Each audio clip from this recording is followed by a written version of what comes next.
The story of the book is extraordinarily powerful. It's a story of a woman who wrote in secret an unfinished novel that she gave to her young daughters to look after when she was taken away to die in Auschwitz.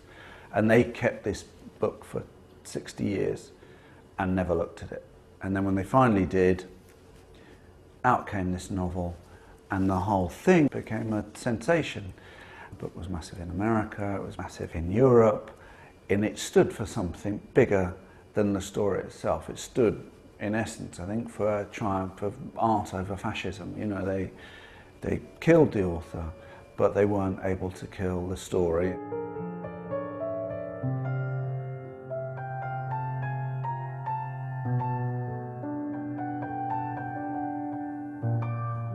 It is a book written in very unique circumstances. It is a live document of occupation. It doesn't have any retrospect in it, which is what makes it particularly interesting snapshot of what it was like for families.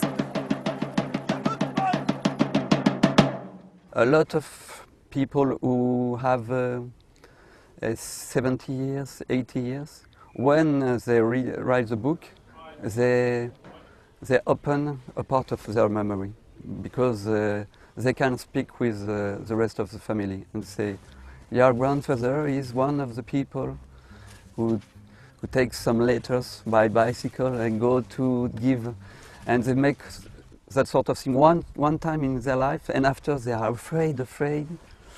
But how do you do if you live at this time? What are they? They are from your neighbours. They were waiting for us at the town hall when we arrived. They're gossip. Nothing more than just people settling old scores. It's not a piece of reportage because it's so beautifully written and constructed, but it does have that sense of immediacy. And, you know, I have a background making documentaries, so the fact that it was incredibly authentic and written at the time and didn't have a benefit of hindsight and was like a kind of time capsule in a way that had not been seen for 60 years. It felt exciting. There were images that for me were very, very strong in the book. When the planes come and bomb the refugees, that I felt needs to be brutal and very, very scary, and people running into the fields of wheat and the wheat being flattened, and then they rise up from it amongst the smoke and the debris. And so I tried to kind of capture, if only a fragment of what was going on in a 200-page novella, but something that I felt really had the spirit of what was going on, that kind of fear and panic and the sense of this being a story of the war told from a civilian's point of view. Go and see how long it goes on for. The first section of the novel with the description of the exodus of Paris is fantastic. How people behave under pressure and under stress and when they're frightened. It's not always very heroic. You see it? Madame, it's a big farm, and it's been difficult without my brothers. We'll put what they owe us down to next month. I think this book and what the film does as well, it's everyone is shades of grey, and you have people that are kind of acting very inhumanely amongst the French, amongst their own community of people they've known for so long. So that's what I loved about the book. It wasn't sort of vilifying the Germans. It was almost vilifying the French and saying this is what happens when people are put under pressure. They don't look out for their own, they look out for themselves. Beautiful scent. Perhaps I could buy a bouquet for my bedroom, cheer it up a little. My grandmother say the occupation is worse than the war, because you know the name of the enemy, and if you know the name, you drink the coffee with him one day.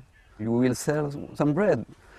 In the war, you don't know if the man you shoot is kind with, he has a family, he's a kind man, you don't know. The book is particularly interesting on the idea of the German characters and what represents the good and the bad Germans and humanising them. And some of the controversy around the book is absolutely to do with these issues, that it was seen as rather shocking that in a way that these characters are seen as flawed and real and human, and they're not your textbook evil Nazis by any extent. The piece you keep playing, I don't recognize it. You wouldn't. I've studied music, you know. Not this. You wrote it. I was a composer before the war. I think there's always a kind of sense of responsibility that you are making your own thing, but it's originating with somebody else's work, and particularly somebody else's work who's not only died but been murdered in Auschwitz. You know, I think it carries an extra sense of responsibility to at least convey that the spirit, if the practice of adapting a book necessarily involves changing it.